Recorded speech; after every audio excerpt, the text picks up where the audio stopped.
আমি এখন আছি মিনার হজ ক্যাম্পে। এখানে আপনারা দেখতে পাচ্ছেন মিনার ক্যাম্পগুলো সারিবদ্ধভাবে সাজানো এবং প্রত্যেকটা ক্যাম্পের গেটে ক্যাম্প নাম্বার, জোন নাম্বার এবং ক্যাম্পের কারা কারা অবস্থান করছেন, কোন ট্রাভেল এজেন্সি অবস্থান করছেন সেটার বিস্তারিত ঠিকানা সেখানে দেওয়া আছে। এবং আপনারা দেখতে পাচ্ছেন যে মিনার এই ক্যাম্পগুলোর মধ্যে ভিতরে হাজিরা অবস্থান করছেন এবং যে দুই ক্যাম্পের মাঝখানে যে রাস্তাতে গাড়িগুলো সারিবদ্ধভাবে রাখা এবং হাজি সাহেবরা এদিক সেদিক হতে ঘোরাফেরা করছেন সেটা আপনারা দেখতে পাচ্ছেন। ক্যাম্পগুলো জানিয়ে রাখা ভালো যে ক্যাম্পগুলোর ভিতরে রান্নাবান্নার জন্য আলাদা করে ব্যবস্থা আছে। তো সেখানেই আপনার রান্নাবান্না হয়, যেটা আমরা মক্কাতে যেটা দেখেছি হাজি সাহেবরা যে হোটেলে থাকতেন, হোটেলের খাবারটা ক্যাটারিং সার্ভিসের মাধ্যমে এখানে আসতো। আর এখানে যেই খাবার দাবার দেওয়া হচ্ছে হাজিদেরকে ক্যাম্পের ভিতরে, অর্থাৎ মিনার যে তাঁবুর ভিতরে যেটা দেওয়া হচ্ছে, এটা রান্নাবান্না কিন্তু এখানেই হচ্ছে। রান্নাবান্নার ক্যাম্পের একটা সাইডে, যেমন এখানে আমরা আপনাদেরকে দেখাতে পাচ্ছি যে এখানে camp number, zone number, state number, address বিস্তারিত দেওয়া আছে। আমরা এখন ভিতরে ঢুকবো ক্যাম্পের ভিতরে, যেটার এক পাশে এখানে রান্না চলছে। হাজিরা সকালবেলা যে নাস্তা হয়েছে সেই নাস্তা অলরেডি বিতরণ করা হয়েছে, রুটি, সবজি, ডাল সেটা দেওয়া হয়েছে। এখানে রান্না চলছে। তো রান্না বান্না যারা করছেন তারা নর্মালি পাকিস্তানি, ইন্ডিয়ান মুসলমানরা সেখানে রান্নাবান্নার সাথে জড়িত।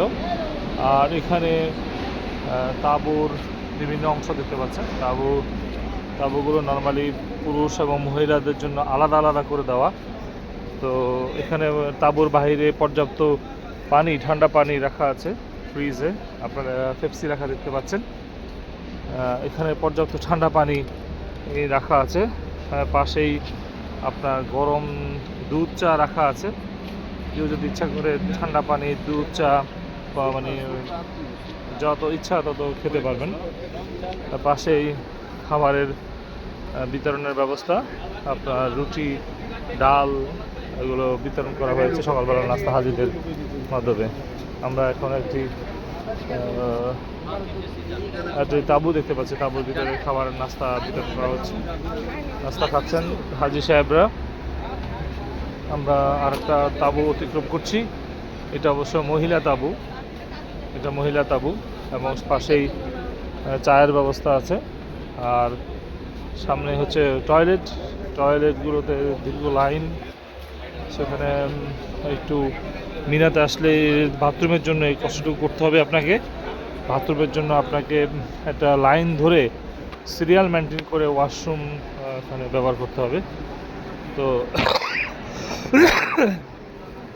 আর অন্যান্য দিক থেকে আলহামদুলিল্লাহ এই তাঁবুতে সব কিছুতে ঠিকঠাক আছে। হাজি সাহেবরা বাইরে চা পান করছেন, বাইরে আছে ড্রিঙ্কস, এবং এখানে যে কটা তাঁবু দেখতে পাচ্ছেন সবগুলো তাঁবুতেই বাংলাদেশি হজযাত্রীরা এখানে রয়েছেন। এ হচ্ছে আজকের হজের আনুষ্ঠানিকতার মিনার থেকে শুরু হয়েছে। মিনার ভিতরে তাঁবুতে হাজি সাহেবরা থেকে রাজগার তালবিয়া পাঠ করছেন আমরা দেখতে পাচ্ছি। কেউ খাবার খাচ্ছেন, কেউ তালবিয়া পাঠ করছেন, কেউ বিশ্রাম নিচ্ছেন। এখান থেকে জোহর থেকে শুরু করে আগামী কাল সকাল ফজরের নামাজের পরেই সবাই আরাফাতের ময়দানের উদ্দেশ্যে রওনা হবেন।